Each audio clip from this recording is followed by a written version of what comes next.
Hi everyone. నేను మీ రాజా. మీరు చూస్తున్నారు learn SQL in Telugu YouTube channel. Hi everyone. ఈరోజు మనం డిస్కస్ చేసుకోబోయే టాపిక్ వచ్చేటప్పటికి సీక్వెన్సెస్ అన్నమాట.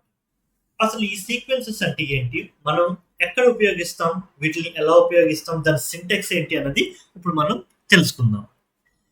సీక్వెన్సెస్ అనేవి ఒక one of the types of database objects అన్నమాట.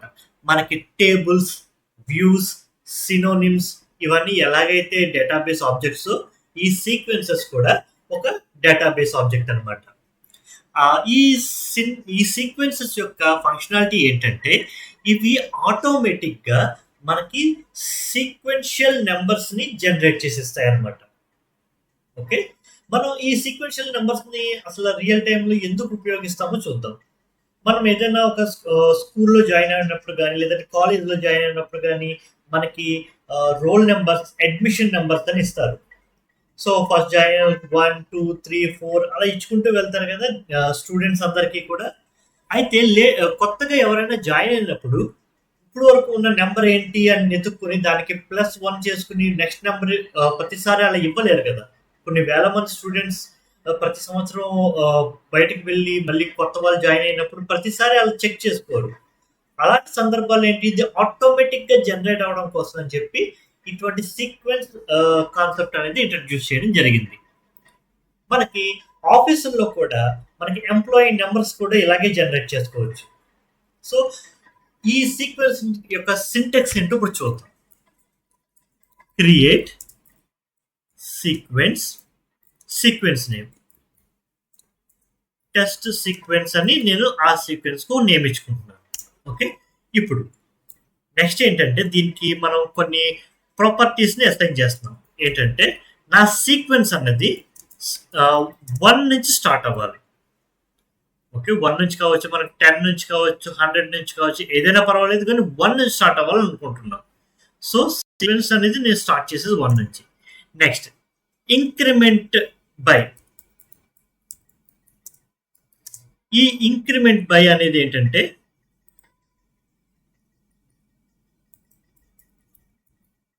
ఈ ఇంక్రిమెంట్ బై ఎందుకు వాడతారంటే ఇక్కడ 1 నుంచి స్టార్ట్ అయింది కదా!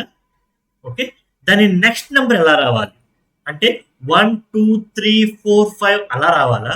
లేదంటే 1, 3, 5, 7 అలా ఆడ్ నంబర్స్‌తో కావాలా? లేదంటే 2, 4, 6, 8 అలా కావాలా?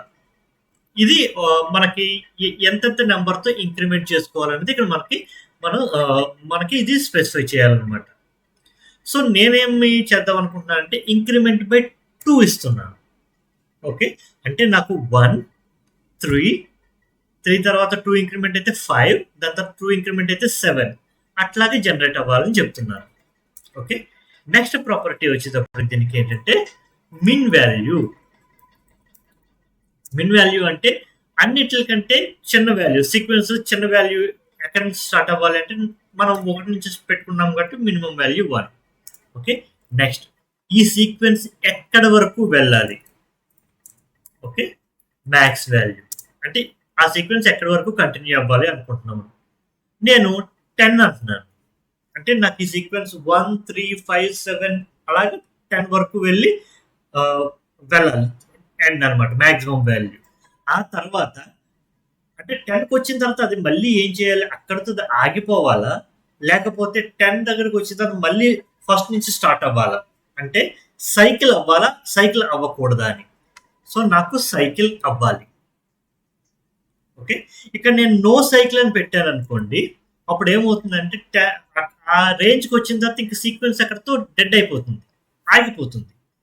కాదు నేను ఇక్కడ సైకిల్ అని పెట్టాననుకోండి. అది ఎండ్‌కి వచ్చిన తర్వాత అంటే మ్యాక్స్ వాల్యూకి వచ్చిన తర్వాత అది మళ్ళీ స్టార్టింగ్‌కి వెళ్తుందనమాట. మళ్ళీ మినిమమ్ వాల్యూ నుంచి మొదలవుతుంది. So, cycle. నెక్స్ట్ వచ్చేటప్పటికి క్యాచ్. ఈ క్యాచ్ అన్నది ఎందుకోసం వాడతారు అంటే ఫర్ ఎగ్జాంపుల్ నేను ఇక్కడ క్యాచ్ నెంబర్ 3 ఇచ్చాను. ఓకే. ఈ క్యాచ్ ఎందుకు వాడతారంటే మనము రెగ్యులర్‌గా ఇవి జనరేట్ చేసుకుంటూ ఉంటాం కదా! సీక్వెన్సెస్‌ని. మనం ప్రతిసారి ఇది డేటాబేస్ నుంచి తెచ్చుకోవడం కాకుండా ఇది మెమరీలో, టెంపరరీ మెమరీలో, దీని క్యాష్ మెమరీలో 3 నంబర్స్ వరకు ముందే జనరేట్ చేసుకొని పక్కన పెట్టేసుకుంటుంది. సో, రిపీటెడ్‌గా జనరేట్ చేయాల్సిన అవసరం లేదు. సో దట్ మనకి పెర్ఫార్మన్స్ అన్నది ఇంక్రీజ్ అవుతుందనమాట. సో, ఫస్ట్ టైమ్ 1 చూపిస్తుంది. నెక్స్ట్ టైమ్ 3 అన్నది మళ్ళీ సీక్వెన్స్ అన్నది వర్క్ అయ్యి తీసుకురావాల్సిన అవసరం లేదు. ఆల్రెడీ ముందే పెట్టుకుంటుంది కదా! రెడీ చేసి పెట్టుకుంటుంది కాబట్టి అక్కడి నుంచి 3 అన్నది తెచ్చుకుంటుంది. నెక్స్ట్ 5 కూడా తెచ్చుకుంటుంది. అట్లాగనమాట. సో, ఇక్కడేంటంటే ఈ క్రియేట్ సీక్వెన్స్ నేమ్ మాత్రమే మ్యాండేటరీ సింటాక్స్. మిగతా ఇవి అన్నీ కూడా ఏంటంటే మనకి ఆప్షనల్ అనమాట. మనం ఇస్తే ఇవ్వచ్చు లేదా మానేయొచ్చు. ఓకేనా? నౌ నేను ఫస్ట్ ఇవన్నీ ఇచ్చి మీకు చూపిస్తున్నాను. ఓకే. సీక్వెన్స్ అనేది జనరేట్ అయిపోయింది కదా! దీన్ని ఎలా చెక్ చేయాలి? Select okay. ఆ sequence name okay. Dot next val okay. From dual. అంటే నేను చూసుకుందాం అనుకుంటున్నాను కాబట్టి నేను ఇక్కడ ఇలా పెడుతున్నాను. Select star from select sequence name dot next val from dual అని పెట్టాను. మీరు అదే గనక ఒక టేబుల్ ఇన్సర్ట్ చేయాలనుకోండి. ఇన్సర్ట్ ఇంటూ టేబుల్ అని పెట్టేసుకుని ఎక్కడైతే మనం వాల్యూ ఇస్తామో ఆ ప్లేస్‌లో ఇది పెడితే సరిపోతుందనమాట. సింపుల్. ఇక్కడ డెమో కోసం నేను ఇక్కడ డైరెక్ట్‌గా చూపిస్తున్నాను. చూడండి ఫస్ట్ ఎక్కడ స్టార్ట్ అయింది? 1. ఎందుకంటే స్టార్ట్స్ విత్ 1 ఓకే. 1తో స్టార్ట్ అయింది. నెక్స్ట్ మళ్ళీ ఎగ్జిక్యూట్ చేస్తున్నాను. మళ్ళీ నెక్స్ట్ వాల్యూ ఏంటి? 3. 1 తర్వాత ఎంత వచ్చింది? 3 వచ్చింది. ఎందుకు? ఇంక్రిమెంట్ బై 2 కాబట్టి. మళ్ళీ ఇంకొకసారి ఎగ్జిక్యూట్ చేస్తున్నాను. ఈసారి ఎంత వచ్చింది? 5 వచ్చింది. ఎందుకంటే ఇంక్రిమెంట్ బై 2 కాబట్టి 3 + 2 5 కాబట్టి. అలాగా ఇంక్రిమెంట్ చేసుకుంటూ వెళ్తున్నాను. 2, 2, 2, 2 కింద చేసుకుంటూ వెళ్తుంది. ఓకేనా? నౌ ఇప్పుడు నాకేం కావాలంటే నాకు ఇది అయిపోయింది. ఇది చేసేసాము. నెక్స్ట్ నాకేంటంటే ఇప్పుడు ప్రెజెంట్ ఏ వాల్యూ రన్ అవుతుందో నాకు తెలుసుకోవాలనుకుంటున్నాను. Test sequence dot Karwal from dual అని ఎగ్జిక్యూట్ చేసామనుకోండి. ఇది ఈ కర్వాల్ అనే ఫంక్షన్ ఏం చేస్తుంది అంటే ప్రెజెంట్ ఈ సీక్వెన్స్ ఏ నెంబర్ దగ్గర ఆగిందో చెప్పుద్ది. చూడండి నేను ఇది క్లోజ్ చేసేస్తున్నాను. ఈ కర్ వాల్యూని ఎగ్జిక్యూట్ చేస్తున్నాను. ప్రజెంట్ ఇది 5లో ఉందన్నమాట. ఓకే. మీరు నెక్స్ట్ వాల్యూ అంటే దాన్ని నెక్స్ట్ వాల్యూ తెలుసుకోవాలనుకుంటే నెక్స్ట్ వాల్యూ పెడుతున్నారు కదా 7 వచ్చింది. ఇప్పుడు నా కర్ వాల్యూ ఎంత ఉంటుంది? 7 వస్తుంది. ప్రస్తుతం 7 రన్ అవుతుంది కాబట్టి. ఓకే. అయితే ఈ కర్ వాల్యూ అనేది సెషన్ స్పెసిఫిక్ అనమాట. మీ సెషన్ ఆన్ అయిన వెంటనే ఇది వర్క్ అవ్వదు. అట్లీస్ట్ 1 నెక్స్ట్ వాల్యూ అన్నది ఎగ్జిక్యూట్ చేస్తేనే ఒక్కసారి ఎగ్జిక్యూట్ చేస్తేనే కర్ వాల్యూ అనేది వర్క్ అవుతుంది. లేదంటే వర్క్ అవ్వదు అనమాట. ఓకేనా? ఓకే. ఇప్పుడు నెక్స్ట్ వాల్యూ మనం ఎగ్జిక్యూట్ చేస్తే ఇప్పుడు వరకు 7 వరకు ఉంది. ఇప్పుడు నెక్స్ట్ వాల్యూ ఇప్పుడు ఎగ్జిక్యూట్ చేస్తే ఎంత అవుతుంది? 7 + 2 కదా 9. చూడు 9 వచ్చేసింది. నౌ నెక్స్ట్ మళ్ళీ ఇంక్రిమెంట్ చేశారనుకోండి అప్పుడు ఎంత అవుతుంది? ఇంక్రిమెంట్ బై 2 అంటే ఎంత అయింది? 11 అయిపోతుంది. బట్ మనం మాక్సిమం ఎంత పెట్టాం? 10 పెట్టాం. రైట్? సో అప్పుడు ఏం చేస్తుందంటే ఇప్పుడు సైక్లింగ్ అవుతుంది అనమాట. చూడండి మళ్ళీ ఎక్కడికి వచ్చేసింది? 1కి వచ్చింది. ఎందుకంటే సైకిల్ ఇది రొటేట్ అయింది అనమాట. మాక్సిమం ఎప్పుడైతే రీచ్ అయిందో ఇది మళ్ళీ స్టార్టింగ్ వాల్యూకి వచ్చేసింది. మినిమం వాల్యూకి మళ్ళీ ఇక్కడి నుంచి మొదలవుద్ది. మళ్ళీ ఇదే 1 3 5 7 9 నెక్స్ట్ మళ్ళీ కొట్టినప్పుడు మళ్ళీ మాక్సిమం వచ్చి మళ్ళీ 1కి వెళ్ళిపోతుంది. ఇట్లాగా ఇది సైకిల్ అవుతుంది. ఇప్పుడు నేను ఇక్కడ నో సైకిల్ పెట్టాను అనుకోండి ఫర్ ఎగ్జాంపుల్. ఓకే. ఈ సీక్వెన్స్ నేను ఆల్రెడీ చేసేసాను కాబట్టి దీన్ని ఆల్టర్ చేద్దాం. Alter sequence okay. Set sequence test sequence no cycle అని పెట్టేస్తున్నాను. సైకిల్ తీసేస్తున్నాను అనమాట. సైకిల్ని సో సీక్వెన్స్ ఆల్టర్ అయిపోయింది. నేను ఇప్పుడు ఇది ఏమైంది? ఇది నో సైకిల్ కింద మార్చేసాను. ఆల్టర్ చేశాను అనమాట నేను. ఓకేనా? గుర్తుపెట్టుకున్నాను. అందుకే ఇక్కడ నో సైకిల్ కింద మార్చేసాను దీన్ని. ఓకే. ఇప్పుడు చూడండి 1 ఇందాక ఉంది. ఇప్పుడు 3 అయింది.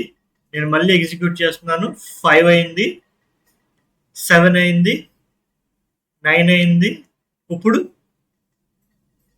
ఎర్రర్ త్రో చేసింది. ఎందుకు ఎర్రర్ త్రో చేసింది? మనం ఇక్కడ సైకిల్ తీసేసాం కాబట్టి, ఇక్కడ నో సైకిల్ పెట్టాం కదా. సైకిల్ తీసేయడం వల్ల ఏమైంది, ఇది మ్యాక్స్ వాల్యూకి వచ్చి అయిపోయింది. ఈ సీక్వెన్స్ కంప్లీట్ అయిపోయింది అనమాట. అట్లాగా. అండ్ ఇప్పుడు ఇందాక నేను ఇవన్నీ కూడా ఆప్షనల్ అని చెప్పాను కదా. ఒకవేళ ఇవి ఇవ్వకపోతే ఏమవుతుంది? ఇవ్వకపోతే స్టార్ట్ విత్ అనేది మనం ఇవ్వకపోతే ఇది డిఫాల్ట్గా 1 తీసేసుకుంటుంది. డిఫాల్ట్ వాల్యూ అంతా 1 అనమాట. ఓకే. ఇంక్రిమెంట్ సంగతి ఏంటి? ఇంక్రిమెంట్ కూడా డిఫాల్ట్ వాల్యూ 1. ఓకే. మిన్ వాల్యూ కూడా డిఫాల్ట్ వాల్యూ 1 ఉంటుంది. ఓకే. మ్యాక్స్ వాల్యూ అన్నది మాత్రం చాలా ఉంటుంది. ఓకే. అండ్ బై డిఫాల్ట్ ఇది నో సైకిల్తో వస్తుంది. ఓకే. అండ్ క్యాష్ వచ్చేటప్పటికి కూడా ఇది నో క్యాష్తో వస్తుంది. బై డిఫాల్ట్ అది నో క్యాష్తో వస్తుంది. ఓకేనా? సారీ, క్యాష్ కాదు, నో క్యాష్. సో ఇవి జస్ట్ ఇది ఒక్కటి ఎగ్జిక్యూట్ చేసినా సరే మనకు సీక్వెన్స్ క్రియేట్ అయిపోతుంది. ఇలా డిఫాల్ట్లు ఇవన్నీ అది ఇచ్చేసుకుంటుంది. మనం ఈ వాల్యూస్ కాదు, మనకి పర్టికులర్గా మనకు కావాల్సిన వాల్యూస్ కావాలనుకుంటే మాత్రం ఇవి స్పెసిఫై చేస్తూ మనం క్రియేట్ చేసుకుంటాం అనమాట. ఇది సీక్వెన్స్ అనే దాని యొక్క కాన్సెప్ట్. మళ్ళీ వేరొక టాపిక్తో మళ్ళీ కలుసుకుందాం. మా కంటెంట్ మీకు నచ్చినట్లయితే లైక్ చేయండి, షేర్ చేయండి, ఇంకా సబ్స్క్రైబ్ కూడా చేసుకోండి.